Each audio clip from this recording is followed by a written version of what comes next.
네, 다음은 경기도 의원들이 서울의 고급 호텔에서 업무 보고를 받기로 해서 논란이 일고 있다면서요. 예, 경기도의회에 여러 상임위원회가 있는데 그중에서 운영위원회와 기획재정위원회가 오는 9일부터 2박 3일 동안 서울 명동의 한 5성급 호텔에서 현장 업무 보고를 추진 중인 것으로 알려졌습니다. 일정을 보면 더 황당한데요. 9일 오후에 호텔에 체크인한 뒤 특강을 듣고 업무 보고를 받고요. 다음 날 오전에는 잠실 롯데타워 현장 방문을 검토 중인 것으로 전해졌습니다. 이번 일정에는 도의원 20여 명과 의회 사무처 직원들이 참여하는데 직원 한 명당 출장비만 50만 원이 넘게 소요됩니다. 경기도의회 기재위원장은 한 매체에 많은 의원들의 자택이 경기 북부에 있어 이동 거리를 고려했다고 해명했는데요. 하지만 의회 내부에서도 국외 출장비 문제로 수사까지 받는 엄중한 상황에서 납득하기 어렵다는 비판이 나오고 있습니다. 누리꾼들의 반응도 싸늘합니다. 경기도 의원이 경기도를 벗어나 서울 호텔에서 조식 먹으며 업무를 본다는 게 말이 되느냐? 집이 멀면 의회 근처 숙소를 잡아야지 왜 명동 호텔로 가느냐는 지적이 잇따르고 있습니다. 원주시의회 행정복지위원회 시의원 8명과 원주시 공무원 5명이 버스에 오릅니다. 잠시 후 도착한 곳은 인천국제공항. 사회복지 정책 발굴의 목적으로 프랑스와 이탈리아 등 2개국 견학을 위해 공무 9개 출장길에 나선 겁니다. 취재진이 입수한 여행 일정표입니다. 과연 선진지 견학이 목적인지 꼼꼼히 들여다봤습니다. 첫날은 직항기를 타고 파리 샤를 드글 공항에 도착합니다. 이튿날 공식 일정으로 프랑스 복지재단을 방문한 뒤 베르사유 궁전과 샤크레 퀘르 대성당을 둘러봅니다. 3일차에는 사회복지센터를 짧게 방문한 뒤 루브르 박물관과 에투알 개선문, 에펠탑을 관광하고 4일차에는 밀라노 대성당과 스칼라 극장을 방문하는 등 사회복지와 관련된 일정은 없습니다. 5일차와 6일차 역시 심리치료 지원과 창업복지재단 방문을 제외하면 모두 관광입니다. 7일차도 성 베드로 대성당과 팔라티누 언덕, 스페인 광장 등을 돌아보고 다음 날 귀국합니다. 6박 8일간 사회복지 관련 시설 4곳 방문을 제외하면 모두 여행 코스로 보입니다.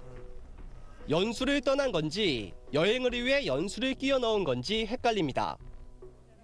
연수 비용은 총 5천여만 원, 1인당 자부담 60만 원씩을 제외하면 4,300여만 원이 혈세입니다. 코로나 때문에 저희는 다 이제 3년간 다 예산을 그냥 다 삭감해서 올해 이제 처음 이제 나가시는 거다 보니까 복지국에서 이거 주관을 하신 거예요. 일단은 복지 쪽이랑 이제 시책 발굴을 목적으로 하신 거니까. 세계적인 경기 침체로 서민들의 삶은 팍팍해져만 가는데 이번 원주시 시의원들의 해외 연수가 얼마나 많은 성과를 가지고 돌아올지 지켜봐야 할 것 같습니다. 지원 뉴스 박성규입니다. 지난 9일 4일간 일정으로 경기도의회 교육행정위원회 소속 도의원들이 부산과 거제 교육기관을 방문하고 있었습니다. 숙소 근처 고깃집에서 저녁 식사를 하고 있는데 경기도교육청 공무원 20여 명이 찾아왔습니다. 교육행정위원회 관련 부서 간부 10여 명과 일반 직원들이었습니다. 그분은 또 누구 하나 공무원을 대동하고 자기 승용차를 타고 갔고요. 한 팀은 스타렉스를 또 빌려갔고 또 주무관이 운전을 하고 간 걸로 알고 있고요. 사무관도 몇 명 대동을 했고요. 한 간부는 술을 박스째 들고 오기도 했습니다. 그냥 가서 인사를 한 것도 아니고 연태구령주를 한 병이 아니고 박스를 어디서 구했는지 사들고 거기를 거기저 간 거예요. 경기도에서 거제까지 저녁같이 먹겠다고 총 출동한 겁니다. 거제도라고 뭐 특별히 또 먼다 이런 게 아니라 따로 의원님들이 이렇게 모이시기가 다 모아가지고 이렇게 얘기하기가 좀 또 어려운 부분들이 사실이 있어요. 모든 비용은 출장비로 처리했습니다.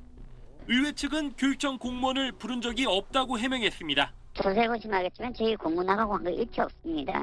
참석 요청한 것도 없고요. 황당한 집단 장거리 출장에 대해 경기도교육청은 정상적인 의회 소통 업무의 일환이었다고 밝혔습니다. SBS 임태우입니다.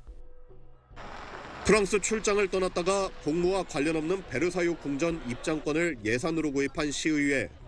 1인당 164만 원의 항공료를 2배 넘는 338만 원으로 과다 청구한 도의회, 또 출장 후 직접 써야 할 보고서를 여행사에 위탁한 뒤 대필 비용을 시의회 예산으로 지급한 사례도 있었습니다.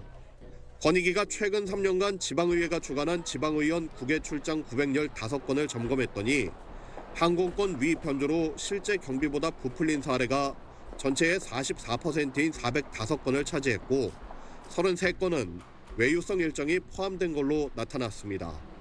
비판이 계속되는데도 이런 행태가 끊이지 않자 행정안전부가 개선책을 내놨습니다.